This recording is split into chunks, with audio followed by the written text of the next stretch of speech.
주예수님, 매일 강론을 올리는 집사 파더입니다. 오늘은 부활 제7주간 수요일입니다. 오늘 독서의 내용은 사도행전 20장 28절에서 38절의 말씀이 나옵니다. 바오로 사도는 에페소 공동체에게 작별의 인사를 합니다. 그리고 바오로가 떠나게 되면 바오로의 빈자리를 노리고 거짓 예언자들이 활개를 칠 것이고 이간질하는 사람이 생길 것이라고 이야기합니다. 그리고 당부의 말을 멈추지 않습니다. 내가 3년 동안 밤낮 쉬지 않고 여러분 한 사람 한 사람을 눈물로 타이른 것을 명심하며 늘 깨어 있으십시오. 바오로가 얼마나 열성으로 사람들에게 그리스도를 알렸는지 짐작해 볼 수 있습니다. 그리고 다시는 자신을 보지 못할 것이라는 바오로의 고백에 에페소 공동체의 사람들은 슬픔을 함께 나눕니다. 오늘 복음의 내용은 요한복음 17장 11절에서 19절의 말씀입니다. 복음에서도 바오로 사도와 비슷한 말씀을 예수님께서 하십니다. 18장에 이르게 되면 예수님께서 잡히시게 되는데 그 전에 하느님께 제자들을 위해 기도하시는 부분이 나옵니다. 아버지께서 저에게 주신 이름으로 이들을 지키시어 이들도 우리처럼 하나가 되게 해주십시오. 죽음을 마주할 예수님은 당신의 죽음 앞에서도 자신을 위해서 기도하지 않으시고 남겨질 제자들도 하느님과 하나 되게 해달라고 청하십니다. 제가 세상에 속하지 않은 것처럼 이들도 세상에 속하지 않습니다. 하느님과 하나 된 예수님처럼 제자들도 예수님과 하나 되는 영광을 누리게 되었기 때문에 더 이상 세상 속에 속해 있는 것이 행복이 아니라 고통스러움이기 때문입니다. 옛날에 현명한 아버지가 있었습니다. 그 사람은 농부였고 한평생을 농사를 지으며 두 아들을 키웠습니다. 그런데 두 아들은 농사를 짓는 아버지를 도울 생각이 전혀 없었고 자신들의 관심사에만 열중하였습니다.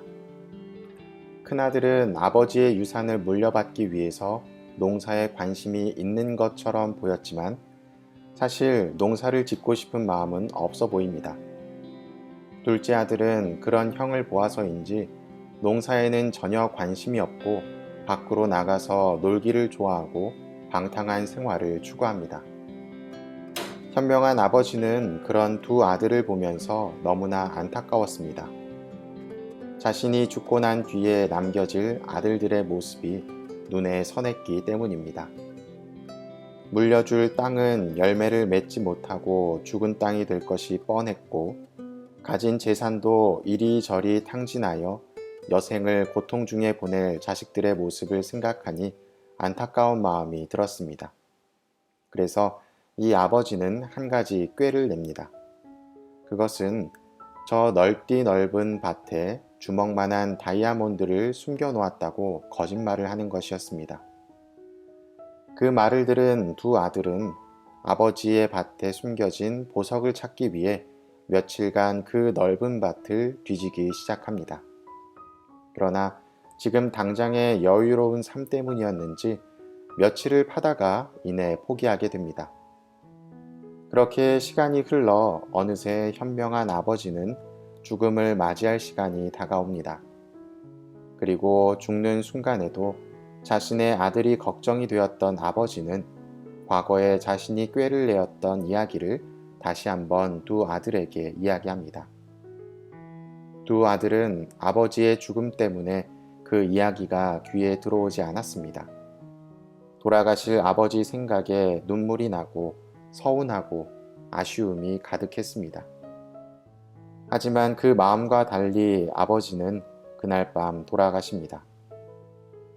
장례를 마치고 집으로 돌아온 아들들은 테이블에 앉아 이런저런 이야기를 하기 시작합니다. 아버지의 유산을 어떻게 할 것이며 앞으로 어떻게 살 것인지에 대해서 생각합니다. 첫째 아들은 물려받은 땅을 팔지 말지 고민하였고 둘째 아들은 물려받을 재산을 가지고 무엇을 하며 놀지 생각합니다. 그러다가 두 아들은 문득 아버지의 말씀이 떠오릅니다. 저 밭 어딘가에 주먹만한 다이아몬드를 숨겨 놓았다. 두 아들은 그날부터 다른 것에 눈을 돌리지 않고 삽을 들고 나가서 숨겨져 있을 다이아몬드를 찾기 위해 딱딱한 땅을 몇 번이고 헤집습니다. 과거에 며칠간 찾았던 것과 달리 몇 주간 땅을 뒤집습니다. 그리고 결국 그 넓은 땅을 다 뒤져보고 난 뒤에 해가 지는 저녁 노을 밑에서 두 아들은 자리에 앉아 거친 숨을 몰아쉬며 이야기합니다. 아버지께서 자신이 지으신 농사를 우리가 이어가길 원하셨던 것 같아. 봐봐. 아버지가 하시던 일을 지금 우리 둘이 함께하고 있잖아. 그렇습니다. 두 아들은 세상적인 재산에만 눈이 멀어 아버지의 뜻을 알지 못했던 것입니다. 그러나 모든 땅을 뒤집어 보고 주먹만한 다이아몬드가 없다는 사실을 깨닫고 자리에 앉았을 때 아버지가 무엇을 원하셨는지 깨닫게 됩니다. 우리 곁을 떠나신 예수님도 우리에게 같은 것을 바라지 않았을까 생각해 봅니다. 항상 옆에 계실 때는 우리를 돌보아 주시지만 내가 잠시 하느님께로부터 멀어질 때에도 걱정스러운 마음으로 우리를 부르시는 것 같습니다. 신앙 안에는 분명 숨겨진 보물이 있습니다. 하지만 그 보물이 내가 원하는 보물이 아닐 경우가 더 많습니다. 그렇더라도 보물은 보물인 이유가 있지요. 오늘 자신의 죽음을 맞이하는 그 순간까지 남겨질 우리를 위해 기도해 주시는 예수님을 떠올리며 우리는 무엇을 해야 할지 고민해 보는 하루가 되면 좋겠습니다.